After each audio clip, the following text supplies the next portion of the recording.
Welcome back to YouTube Catalyst channel. As we are discussing one of the most important unit, that is human reproduction, and we had already covered the major events like gametogenesis process, menstruation phase we had covered how spermatogenesis and oogenesis process takes place, कैसे ओवा बन रहा है, female gamete कैसे बन रहा है, male gamete कैसे बन रहा है, ये सब हमने डिटेल में डिस्कस कर लिया। अब हम एम्ब्रियो के बारे में पढ़ेंगे कि एक्स्ट्रा एम्ब्रियोनिक मेम्ब्रेन्स क्या क्या होती हैं, क्योंकि हमने पहले वाले सेशन में हमने फर्टिलाइजेशन पढ़ा था कि फर्टिलाइजेशन ह्यूमन में फर्टिलाइजेशन की प्रोसेस कैसे होती है। Then we had talked about the cleavage process कि क्लीवेज कैसे हो रहा है, कैसे वन सेल्ड स्टेज से two celled stage, then four celled stage बन रही है, मॉड्यूला स्टेज आ रहा है, देन ब्लास्टुला स्टेज आ रहा है।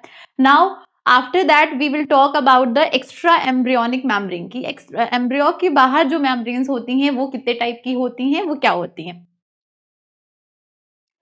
So extra embryonic membranes are the membranes are the layers enclosing the embryo inside the uterus। पता है आपको कि जब मैंने आपको पढ़ाया था कि इम्प्लांटेशन प्रोसेस एक पढ़ाई थी, इम्प्लांटेशन का मतलब होता है कि जो एम्ब्रियो है, सिंगल सेल जाइगोट, जब फ्यूजन हो रहा है, एम्फीमिक्सिस प्रोसेस होती है, pro nucleus of male sperm and pro nucleus of ओवा एग क्या होते हैं, फ्यूज कर जाते हैं और एक डिप्लॉयड स्ट्रक्चर बनाते हैं जिसको क्या बोलते हैं, जाइगोट बोलते हैं।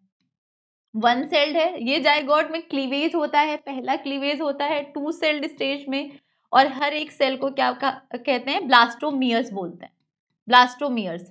अब ये टू सेल्ड स्टेज फिर एक ट्रांजिएंट थ्री सेल्ड स्टेज बनाते हैं। एक ब्लास्टोमियर क्या करेगा, डिवाइड कर जाएगा और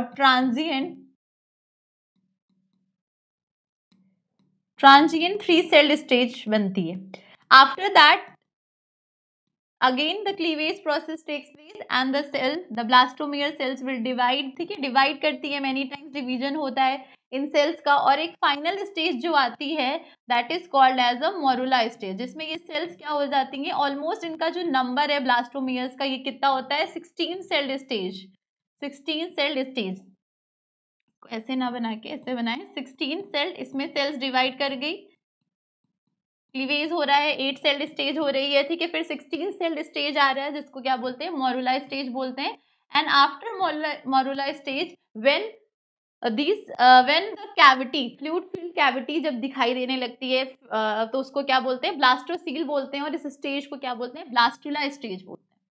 this stage is known as blastula and the characteristic feature of blastula is the presence of the fluid filled cavity that is called as blastocele।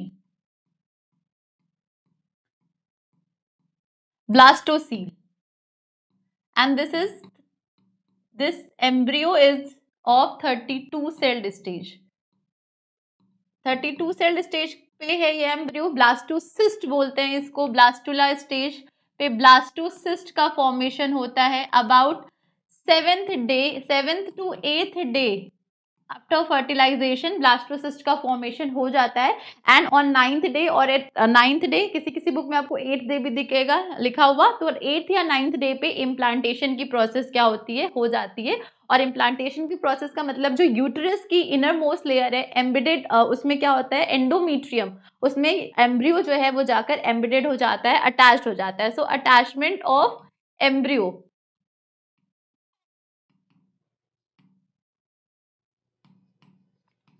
on inner layer of uterus।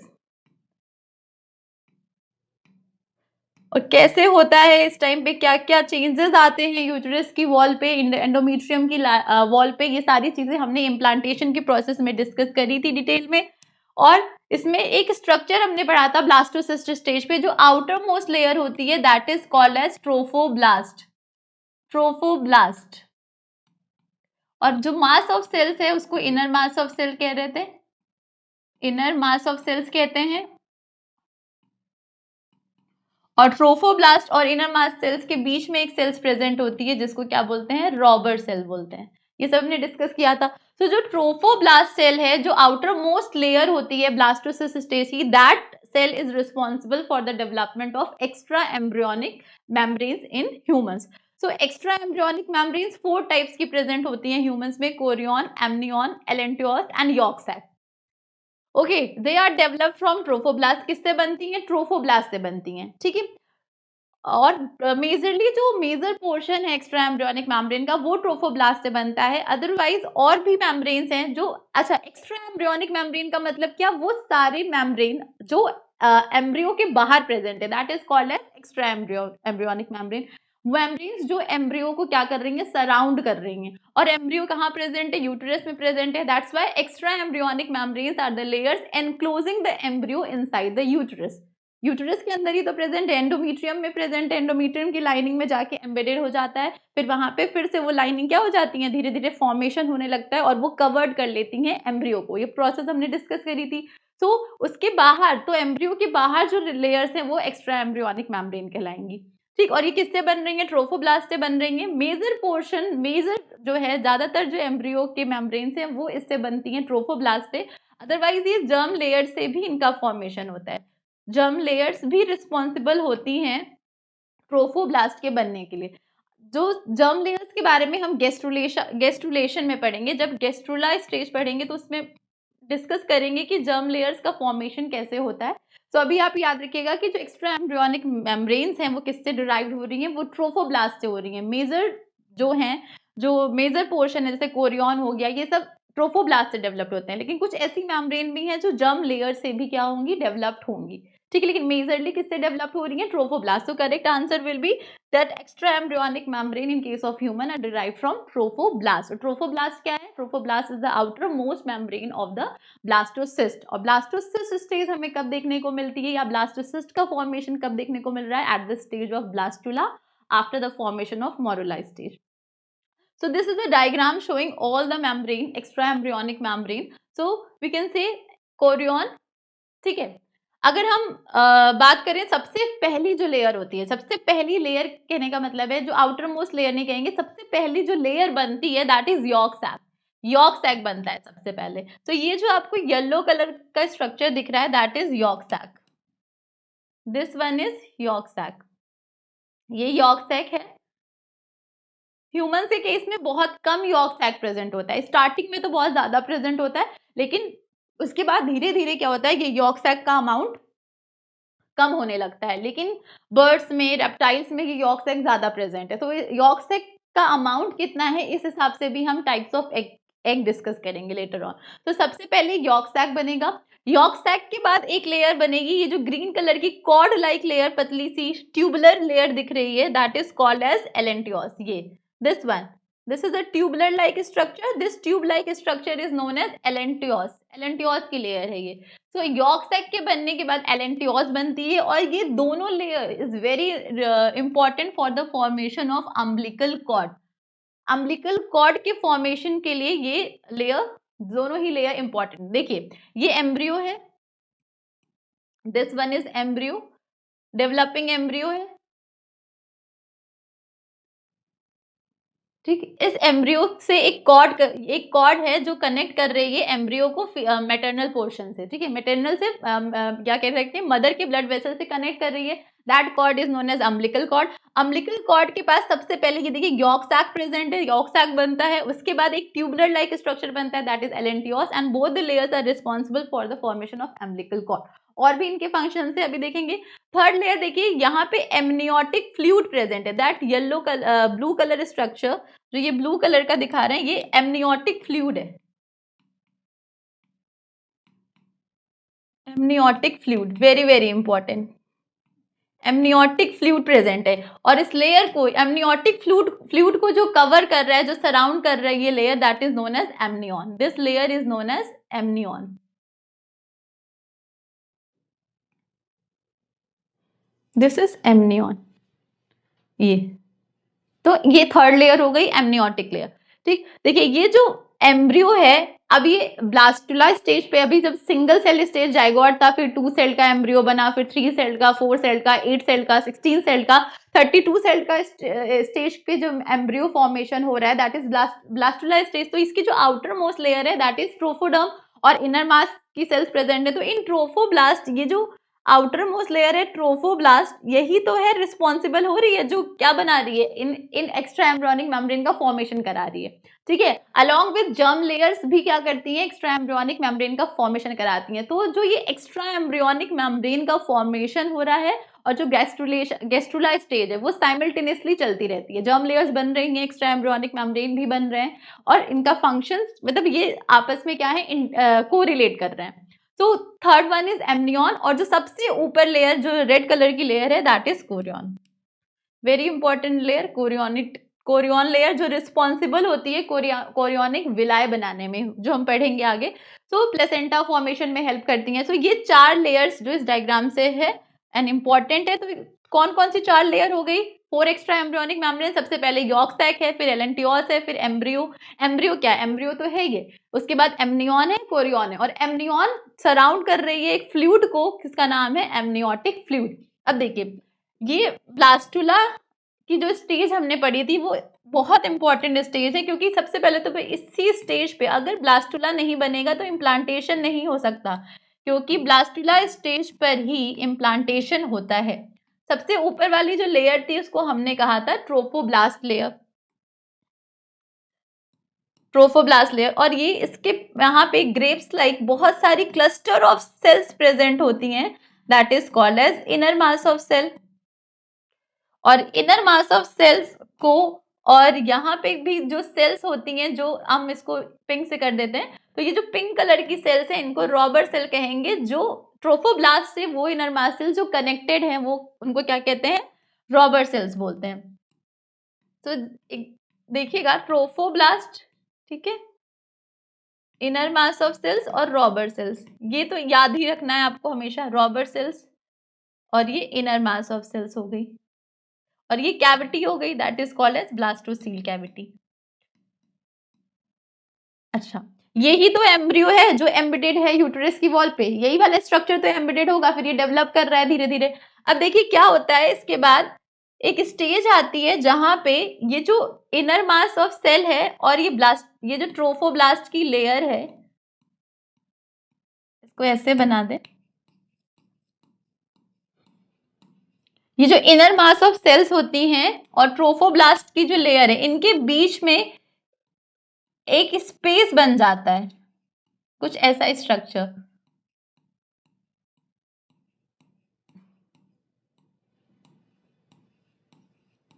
ऐसा structure बन जाता है। सो अब यहाँ पे 2 cavity दिख रही है। सो अब देखिए ये इनर मास ऑफ सेल्स है, इनर मास ऑफ सेल, ये तो ट्रोफोब्लास्ट है, और यही कैविटी है जिसको हम क्या बोलेंगे, ये जो लाइनिंग है, ये वाली जो लेयर है, जब ये स्प्लिट कर जाती है, जो इनर मास ऑफ सेल और ट्रोफोब्लास्ट सेल्स के बीच में स्पेस हो जाता है, ये स्प्लिट कर जाती है, थोड़ा सा क्या कह रहे हैं, थोड़ा स्पेस बन जाता है, कैविटी बन जाती है, दिस कैविटी, ये कैविटी बन जाती है, यहीं पे एमनियोटिक फ्लूइड प्रेजेंट है, और इस वाले लेयर को फिर बोल देते हैं एपीब्लास्ट, जो ऊपर वाली लेयर है that is known as epiblast, और नीचे वाली लेयर को क्या बोल देते हैं, हाइपोब्लास्ट बोल देते हैं। और ये एपीब्लास्ट और हाइपोब्लास्ट लेयर्स, जो एपीब्लास्ट है वही रिस्पॉन्सिबल, एपीब्लास्ट जो है वो रिस्पॉन्सिबल होती है किसकी फॉर्मेशन में, आगे हम बताएंगे आपको, जर्म लेयर्स बना रही हैं, जर्म लेयर्स की फॉर्मेशन करा रही हैं, साथ साथ में एपीब्लास्ट का रोल होता है एक्स्ट्रा एम्ब्रियोनिक मेम्ब्रेन के फॉर्मेशन के लिए भी, ठीक है। यहाँ पे ये स्ट्रक्चर आप समझ रहे हैं, यहीं पे तो ये प्रेजेंट होगा, तो इसके बीच में जो ये स्पेस हो गई, उसी स्पेस में क्या प्रेजेंट है, एमनियोटिक फ्लूइड प्रेजेंट है। सो ये एपीब्लास्ट और हाइपोब्लास्ट के बारे में हम अभी डिस्कस करेंगे गैस्ट्राई स्टेज पे। अभी आपको ये याद रखना है कि ये जो ट्रोफोब्लास्ट और inner mass layers of cell है, इनर मास की जो सेल है वही क्या बना रही है, एम्ब्रियो बनाएंगी। फ्यूचर एम्ब्रियो का जो पूरा बॉडी है, ऑर्गेनोजेनेसिस है, वो सब कौन कराएगा, इनर मास ऑफ सेल कराएंगी। इनर मास ऑफ सेल्स क्या करती हैं, और ट्रोफोब्लास्ट के बीच में एक स्पेस हो जाता है, उनका मॉर्फोजेनिक मूवमेंट होता है, मॉर्फोजेनिक मूवमेंट होता है, और इस मूवमेंट की वजह से अभी इसको डिटेल में हम गैस्ट्रुला स्टेज पे डिस्कस करेंगे कि क्या क्या क्या स्टेप्स होते हैं। फिलहाल आप याद रखिए कि इसमें स्पेस कैविटी बन जाती है दैट, और इस कैविटी में ही एमनियोटिक फ्लूइड प्रेजेंट है, और ये क्या कर रहा है, इसकी जो आउटर मोस्ट लेयर है एपीब्लास्ट, और इसको हाइपोब्लास्ट कह रहे हैं। तो मैं ये बताना चाह रही हूँ आपको कि जो एक्स्ट्रा एम्ब्रियोनिक मेम्ब्रेन है वो ट्रोफोब्लास्ट से तो बन रही है, मेजर पोर्शन ट्रोफोब्लास्ट से बन रहा है, पर एपीब्लास्ट रीजन और वो सारी टिश्यूज जो एम्ब्रियो के बाहर प्रेजेंट है वो सब रिस्पॉन्सिबल है एक्स्ट्रा एम्ब्रियोनिक मेम्ब्रेन को बनाने के लिए. सो ऑल टिश्यूज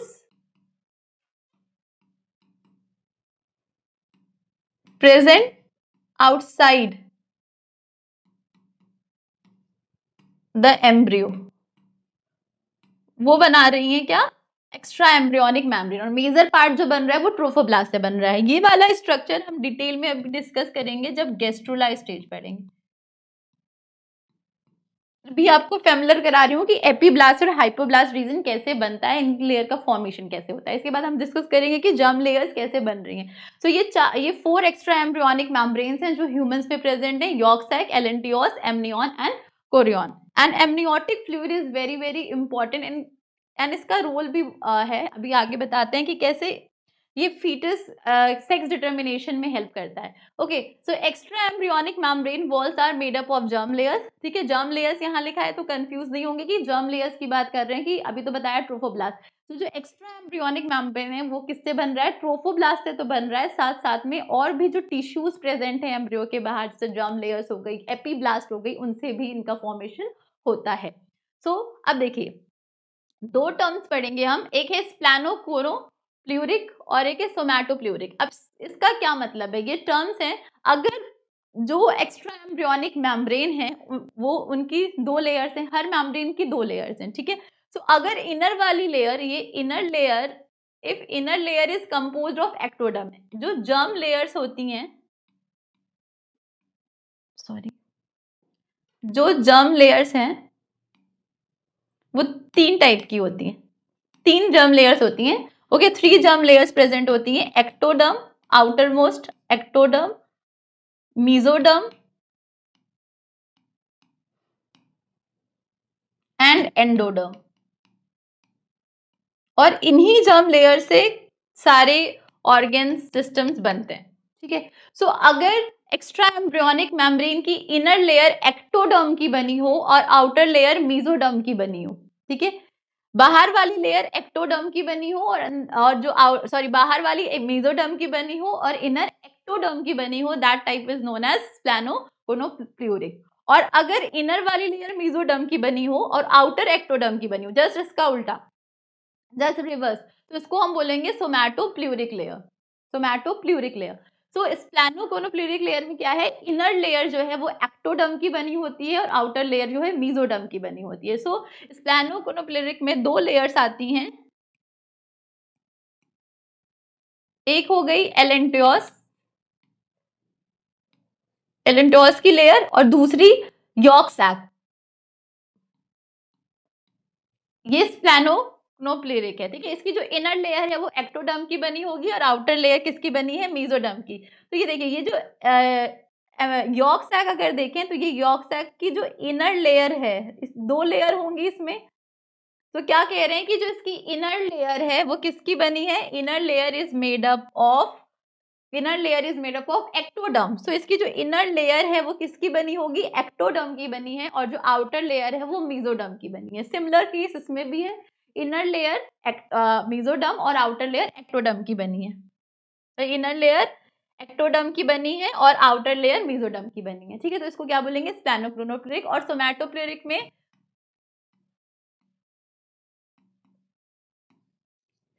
ये आ जाता है. सो ये 2 टर्म्स हैं जो याद रखिएगा. अब देखिए सबसे पहली जो लेयर है that is yolk sac. So what is yolk sac, yolk sac which is made up of inner endoderm and outer mesoderm is a larger at first but shrinks and becomes a tubular structure after 8 weeks. ये बहुत important point है. सो क्या कह रहे हैं, जो York sac present है, अच्छा वहां पे सही करेंगे, एंडोडर्म की बनी होगी. Inner layer that is made up of, this will be endoderm not ectoderm. Okay, endoderm की बनी होगी. Inner layer endoderm and outer layer is of mesoderm. Okay, so yolk sac which is made of inner endoderm and outer mesoderm. पहले ये क्या होती है, ये बड़ी होती है, ज्यादा अमाउंट में प्रेजेंट होती है, लेकिन 8 वीक्स के बाद ये श्रिंक कर जाती है और इसका अमाउंट बहुत कम हो जाता है. इसलिए ह्यूमंस के केस में एलिसाइथल एग प्रेजेंट होता है. कौन सा, एलिसाइथल. इसका मतलब होता है एलिसाइथल, या फिर कह लें कि बहुत कम, माइक्रोलिसाइथल भी कहीं कहीं लिखा होगा, लेकिन एलिसाइथल एग का मतलब हो गया कि यॉर्क सैक जो है वो है ही नहीं, मतलब बहुत कम नेग्लिजिबल अमाउंट में प्रेजेंट है। ऐसा नहीं है कि पहले से ही नहीं है, पहले तो है, बट आफ्टर 8 वीक्स ये क्या हो जाता है, श्रिंक कर जाता है और इसका अमाउंट बहुत कम प्रेजेंट होता है। दैट वाई ह्यूमन एग्स को ए लिसाइथल एग की कैटेगरी में भी रखा जाता है। अभी टाइप्स ऑफ एग डिस्कस करेंगे। It is well developed in birds and reptile, लेकिन बर्ड्स और रेप्टाइल्स के केस में ये क्या होती हैं, वेल डेवलप्ड होती हैं। यही सब क्वेश्चन पूछते हैं। यॉर्क सैक जो प्रेजेंट है उसका मेन काम क्या है, ये इसका भी मेन काम है कि ये न्यूट्रिशन प्रोवाइड करेगा। लेकिन आफ्टर 8 वीक्स में, 8 वीक्स के बाद ह्यूमंस के केस में, ये ह्यूमंस के केस की बात हो रही है कि ह्यूमंस के केस में 8 वीक्स के बाद ये क्या कर जाता है, ये श्रिंक कर जाता है। लेकिन बर्ड्स और रेप्टाइल्स के केस में ऐसा नहीं है। इट इज वेल डेवलप्ड, बहुत ज्यादा अमाउंट का यॉर्क सैक प्रेजेंट होता है बर्ड्स और रेप्टाइल्स में। अभी आगे हम एक डायग्राम डिस्कस करेंगे, उसमें बताऊंगी मैं आपको। ये देखिए, ये चिक एम्ब्रियो है और ये ह्यूमन का एम्ब्रियो है। तो चिक के एम्ब्रियो का यॉर्क सैक ये देखिए येलो कलर से है, और यहाँ का कितना डिफरेंस है, बहुत ज्यादा मैक्रोलिसाइथल एग प्रेजेंट है। मैक्रोलिसाइथल एग का मतलब कि यॉर्क सैक का अमाउंट बहुत ज्यादा है। वही ह्यूमंस के केस में जो यॉर्क सैक है वो क्या है, ना के बराबर, नेग्लिजिबल अमाउंट में प्रेजेंट है, but after 8 weeks, not before 8 weeks. Okay, so yolk sac क्या हो गया, यॉर्क सैक किसका बना हुआ है, इनर एंडोडर्म का एंड आउटर मेसोडर्म का। एंड ये पहले व्हेन एम्ब्रियो डेवलप हो रहा है देन ये ज्यादा अमाउंट में प्रेजेंट है, लार्जर है, बट धीरे धीरे आफ्टर 8 वीक ये श्रिंक कर जाता है। But in case of chick embryo, in case of birds and reptiles, ये क्या है, वेल डेवलप्ड है। एंड इसीलिए इसको क्या बोलते हैं, क्लीडोइक एग बोलते हैं, cleidoic egg, which is self sufficient. ये सेल्फ सफिशिएंट है, ये इसके पास है इतना अमाउंट, क्योंकि जो यॉर्क सैक है, ये यॉर्क सैक जो होता है ये किसका किसका बना होता है, ग्लाइकोप्रोटीन का, ग्लाइकोलिपिड्स का भी बना होता है। इसमें ग्लाइकोलिपिड्स प्रेजेंट हैं, इसमें लिपिड्स प्रेजेंट हैं, प्रोटीन प्रेजेंट है, प्रोटीन प्रेजेंट है, और कार्बोहाइड्रेट, शुगर प्रेजेंट है। तो ये सेल्फ सफिशिएंट है रेप्टाइल्स एंड बर्ड्स के केस में।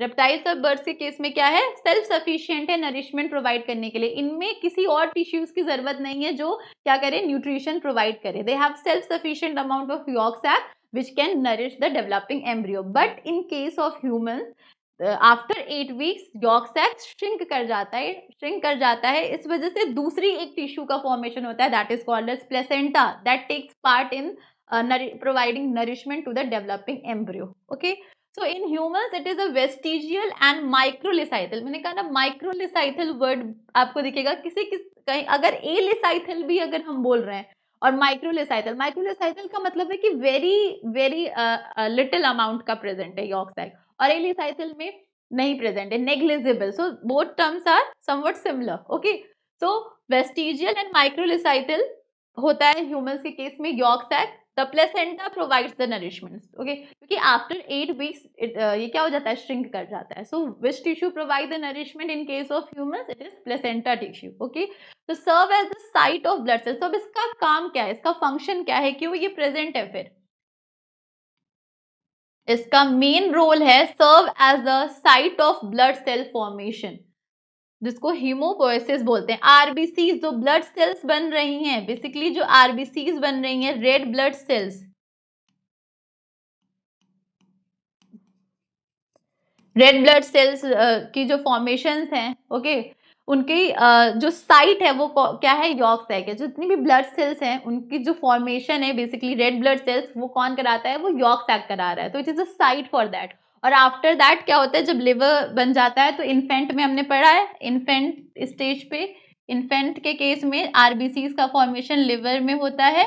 एंड आफ्टर दैट फिर एडल्ट में बोन मैरो का, जब बोन मैरो बन जाता है तो बोन मैरो में ब्लड सेल्स का फॉर्मेशन, बोन मैरो।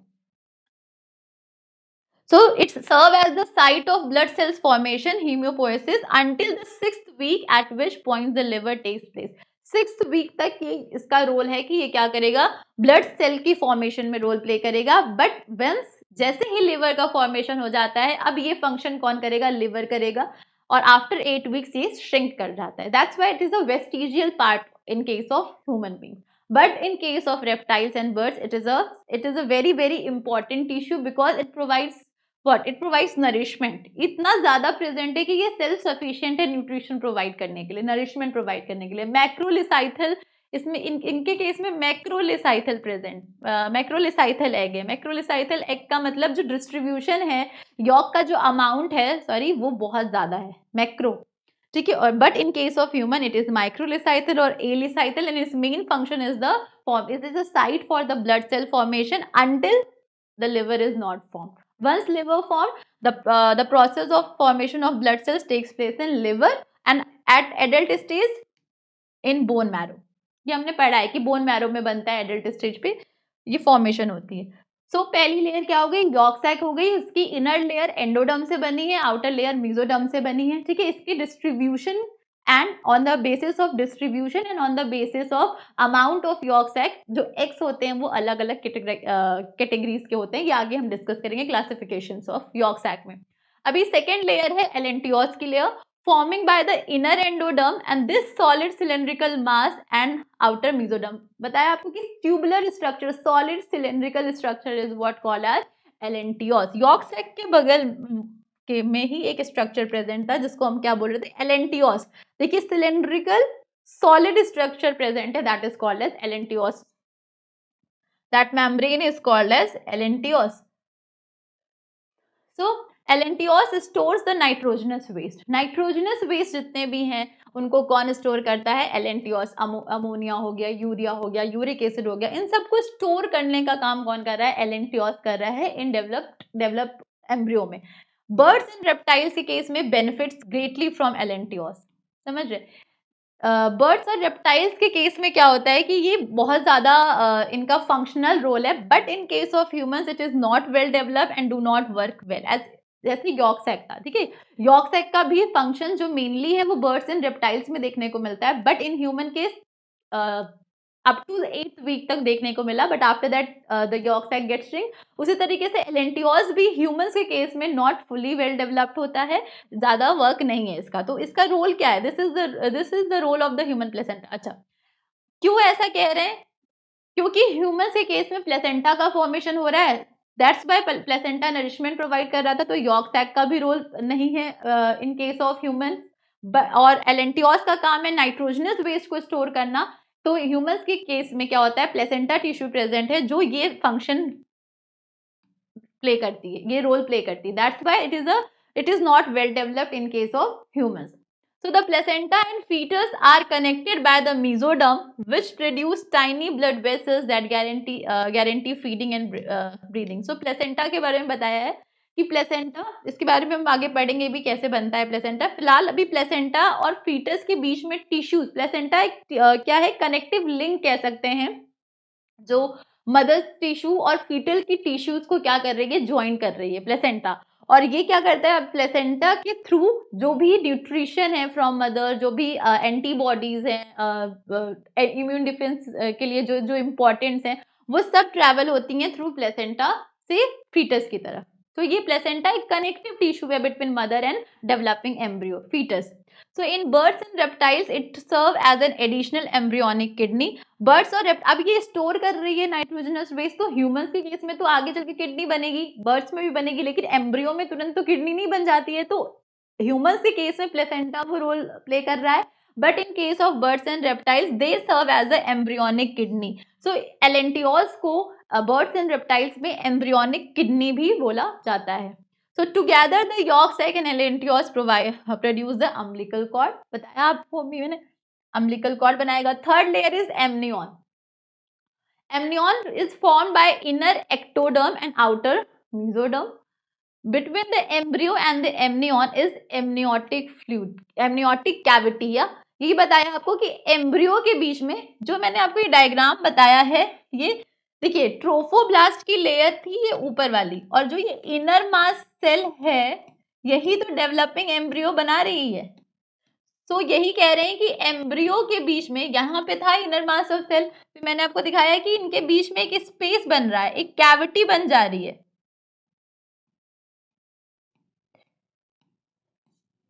ये इनर मास ऑफ सेल ही तो एम्ब्रियो बना रहा है आगे, यही तो एम्ब्रियो बना रहा है आगे। तो ये एम्ब्रियो और क्या बोले, एमनियन, यहाँ पे एक लेयर प्रेजेंट है दैट इज एमनियन।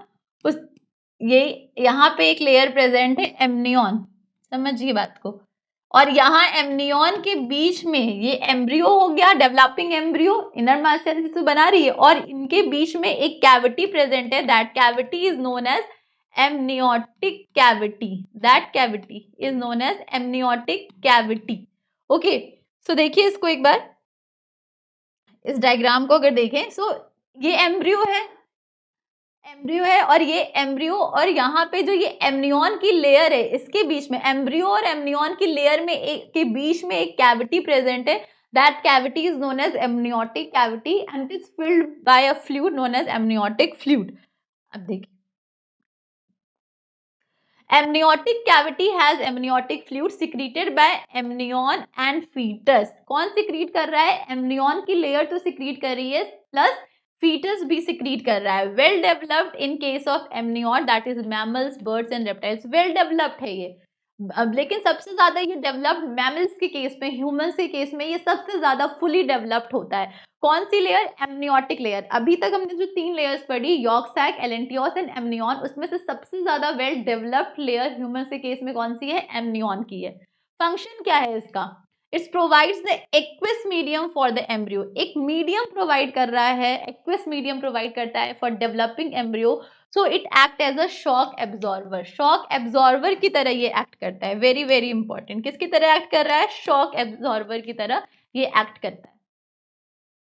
ठीक, सो एमनियन में जो ये एमनियोटिक कैविटी प्रेजेंट है, जो एमनियोटिक कैविटी में एमनियोटिक फ्लूइड प्रेजेंट है, इसका बहुत इंपॉर्टेंट रोल है एक टेस्ट में, एमनियोसेंटेंसिस टेस्ट में। इससे क्या होता है, वी कैन कि जो फीटस का सेक्स डिटर्मिनेशन में हेल्प होती है, साथ साथ में कोई डिसऑर्डर तो नहीं है फीटस में, ठीक है, उसका भी डिटर्मिनेशन किया जा सकता है इस टेस्ट से। और इनबॉर्न मेटाबॉलिक डिसऑर्डर्स, कोई डिसऑर्डर तो नहीं है, किसी टाइप का सिंड्रोम तो नहीं है, लाइक डाउन सिंड्रोम्स पढ़ा है आपने, क्लिनेफेल्टर सिंड्रोम्स पढ़े हैं, वह टाइप के सिंड्रोम्स होते हैं। तो ये सारी चीजें डिटेक्ट हो सकती हैं with the help of amniocentesis, क्योंकि ये जो एमनियोसेंटेसिस है, इसमें क्या करते हैं, फीटल जो ये एमनियोटिक फ्लूइड है, इसको ही निडल से क्या करते हैं, कलेक्ट करते हैं। और एमनियोटिक फ्लूइड में फीटल का भी पार्ट है, एमनियन लेयर तो है ही, साथ साथ में फीटल का भी पार्ट है, तो दैट्स वाई क्या होता है कि इसको कलेक्ट किया जाता है। तो foetal cells are present in amniotic fluid. बताया अभी कि amniotic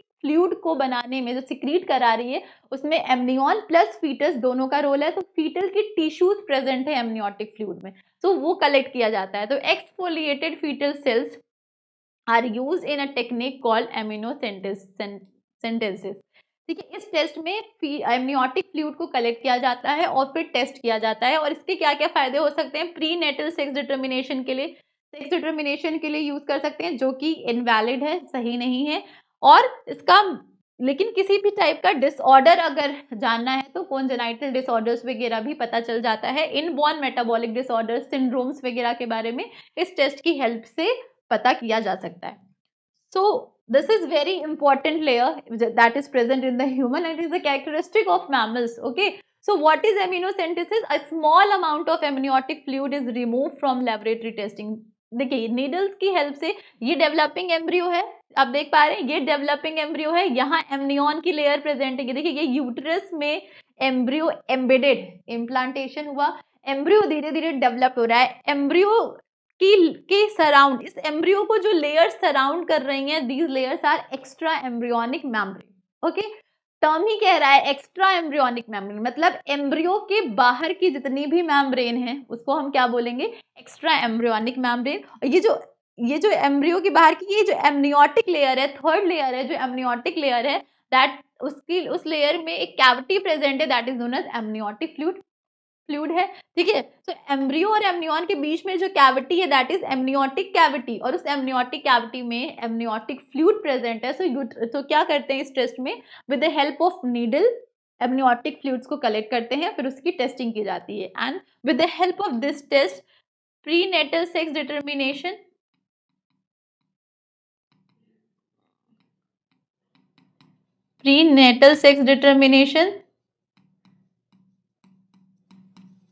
used for prenatal sex determination, any type of disorders can be detected, disorders, syndromes can be detected, chromosomal abbreviations जो होते हैं वो डिटेक्ट किए जा सकते हैं with the help of this test. और ये जनरली थर्ड ट्राइमेस्टर में किया जाता है। जनरली क्या, ये थर्ड ट्राइमेस्टर में कर सकते हैं एमनियोसेंटेसिस टेस्ट, क्योंकि थर्ड ट्राइमेस्टर तक जेनाइटल पार्ट्स बन जाते हैं, फीटस के जेनाइटल पार्ट्स बन जाते हैं, so we can determine the sex of the baby, but it is wrong. So fourth layer is chorion. It is the outermost layer surrounding the embryo. So सबसे outermost layer is the chorion, and it is formed by inner mesoderm and outer ectoderm, and इसको क्या बोलेंगे, somatofluoric बोलेंगे, inner mesoderm and outer ectoderm. So helps in the gas exchange. इसका main काम क्या है, ये gaseous exchange में, मतलब respiration में रोल प्ले कर रही है, gaseous exchange में रोल प्ले करती है respiration में, and it acts as an extra embryonic lungs in case of reptiles and birds. extra embryonic lungs की तरह रोल प्ले कर रही है Korean layer. extra embryonic kidney allantois in case of birds and reptiles. In humans, after implantation, trophoblasts give rise to finger-like projections known as chorionic villi. Very very important. So chorionic villi का formation कौन करा रहा है, Korean करा रहा है। कब होगा, इम्प्लांटेशन के बाद होता है। क्यों होता है, क्योंकि विलाई की फॉर्मेशन से क्या होगा, ब्रश लाइक अपीयरेंस होता है विलाई का, ठीक है, और ये विलाई क्या करती है, एब्जॉर्प्शन, सरफेस एरिया इंक्रीज कर देती है, सो ज्यादा से ज्यादा न्यूट्रिशन जो है वो डेवलपिंग एम्ब्रियो एब्जॉर्ब कर सकता है। हमने विलाई के बारे में पढ़ा होगा, माइक्रो विलाई स्मॉल इंटेस्टाइन में, डाइजेशन जब पढ़ा हो, स्मॉल इंटेस्टाइन में प्रेजेंट होते हैं माइक्रो विलाई, क्या करते हैं, एब्जॉर्प्शन इंक्रीज कर देते हैं, कैसे, by increasing the surface area. वही काम यहाँ पे भी है। ये जो कोरियोनिक विलाय है ना, ये देखिए पहले क्या होते हैं, ये थोड़े थोड़े प्रेजेंट है, आई थिंक इसमें डायग्राम होगा, हाँ ये देखिए, after 4 months these villi disappear from all parts except connecting stalk and participate in placenta formation. Chorion layer का काम है कि कोरियोनिक विलाय का फॉर्मेशन करना। अभी देखिए ये जो कोरियोनिक विलाय दिख रहे हैं, ये जो ये ब्रश लाइक अपीयरेंस दिख रहा है ऐसे करके जो प्रेजेंट है, ठीक है,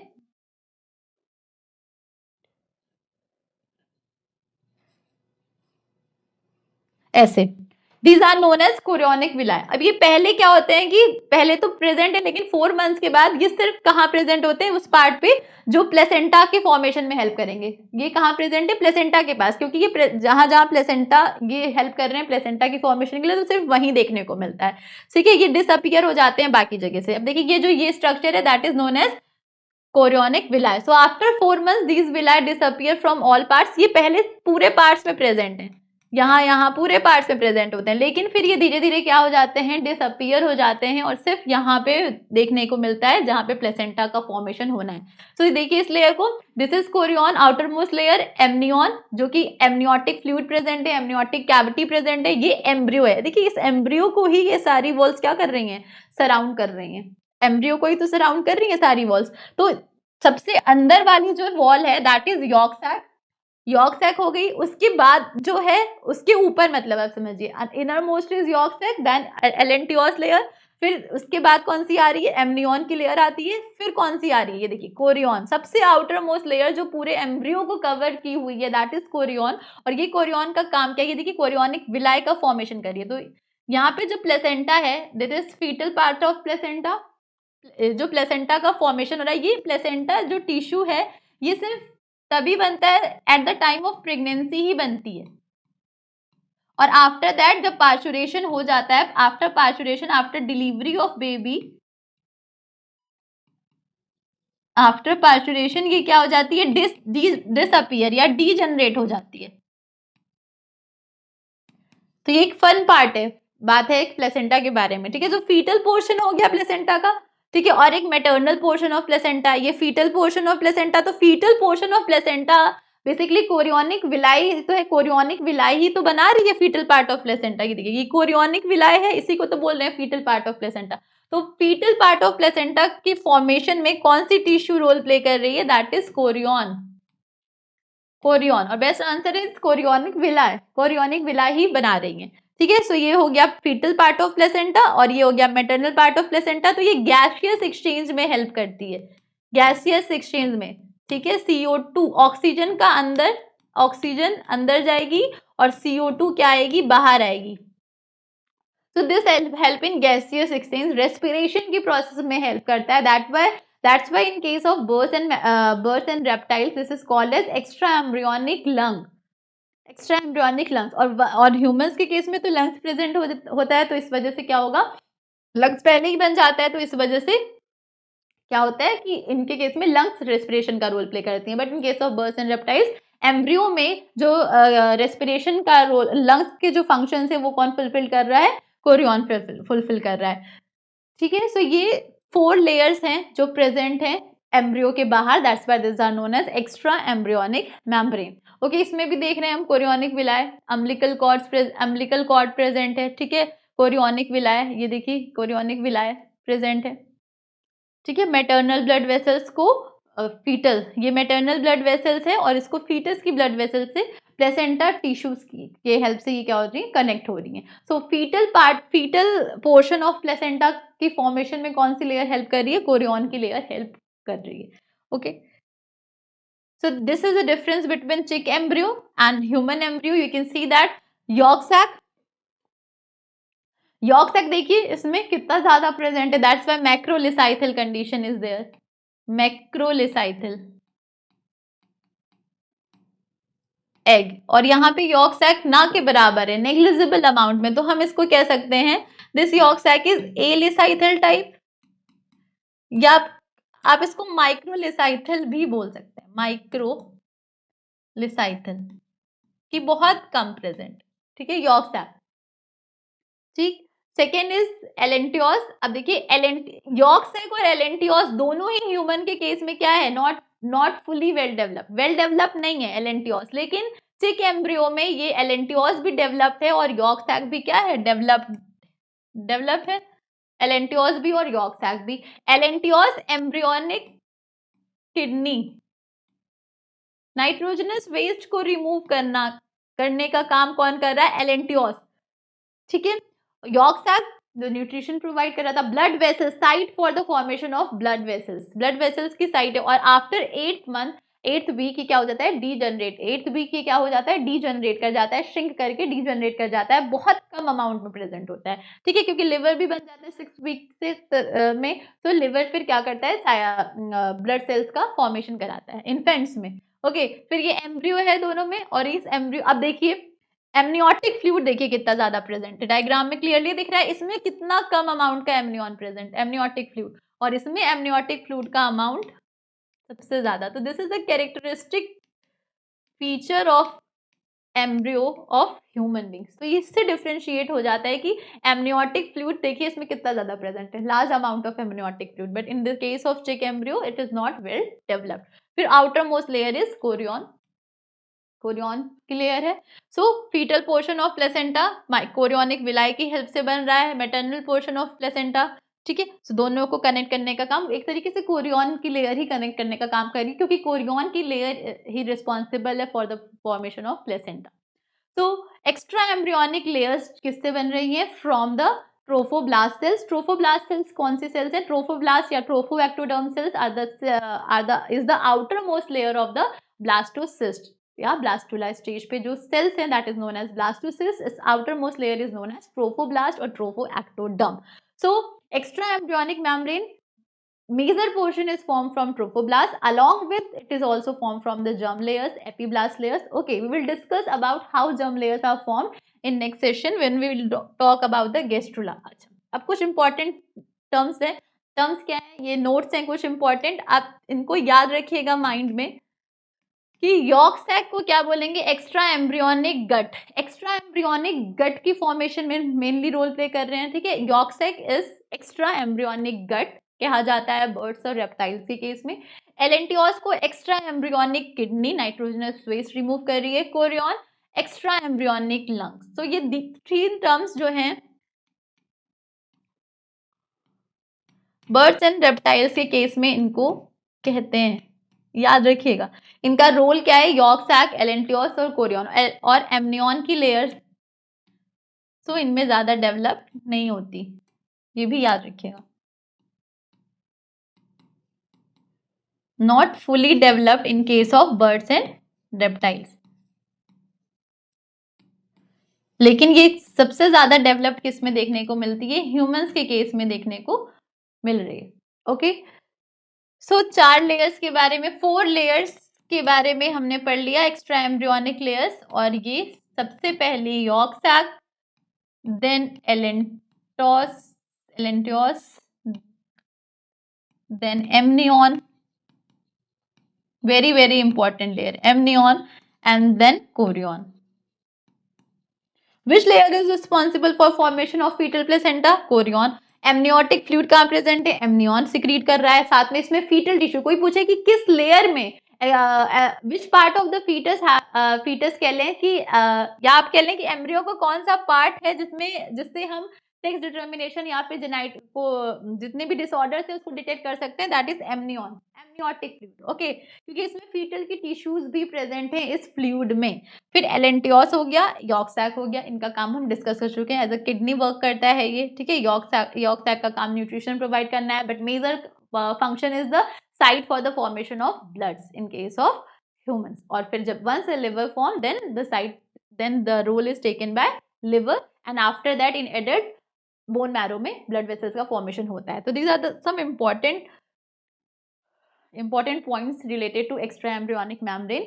Now types of egg.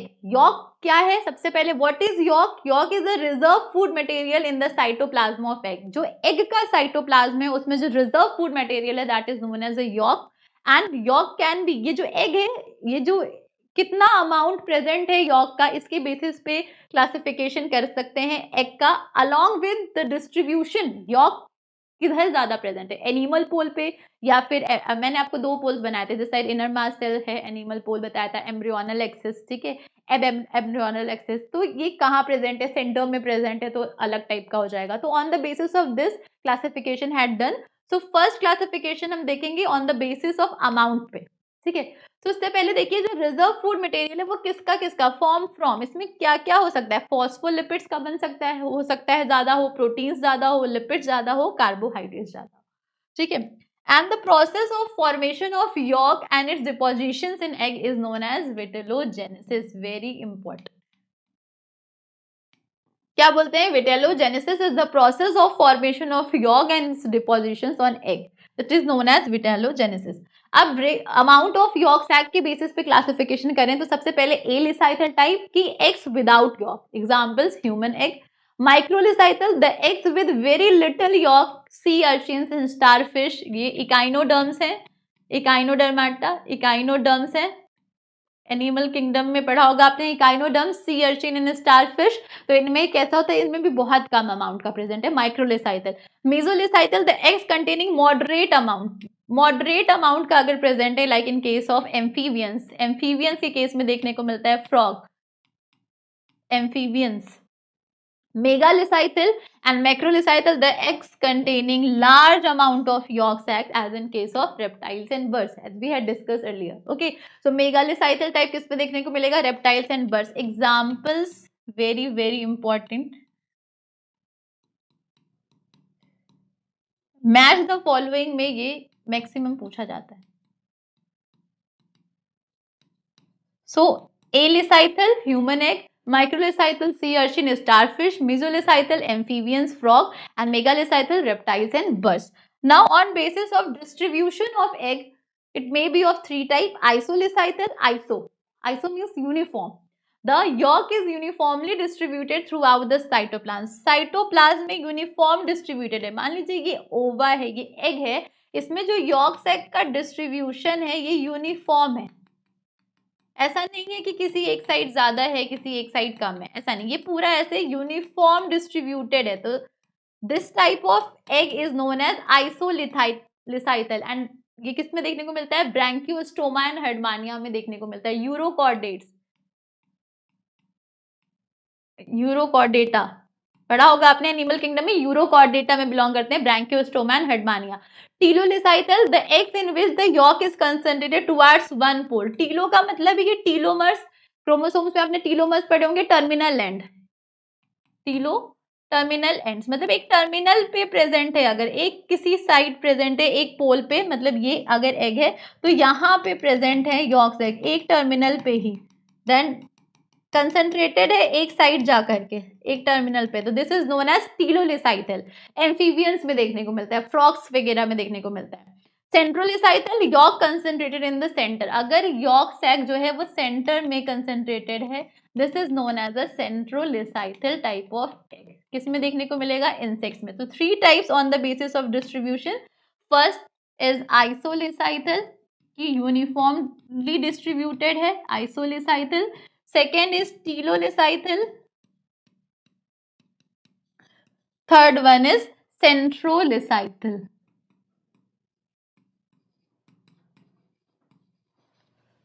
Okay, so on the basis of distribution of yolk sac, these are of 3 types of egg: isolicythal, telolicythal, centrolicythal. And on the basis of amount of egg, it may be alicythal, microlicythal, mesolicythal, megalicythal or macrolicythal. So in today's session we had discussed about extraembryonic membrane, its role, its functions. Okay, and along with that we had discussed about the type of egg on the basis of amount of yolk sac present, along with on the basis of distribution of yolk sac. Okay, in next session we will discuss about, first we will discuss about placenta. Detail placenta is development, कैसे developed होगा, development, and then we will talk about the gastrula stage, gastrulation, germ layers के बारे में पढ़ेंगे। Okay, सो आज के session के लिए इतना ही। आप लोग रिवीजन करते रहिए। Thank you so much.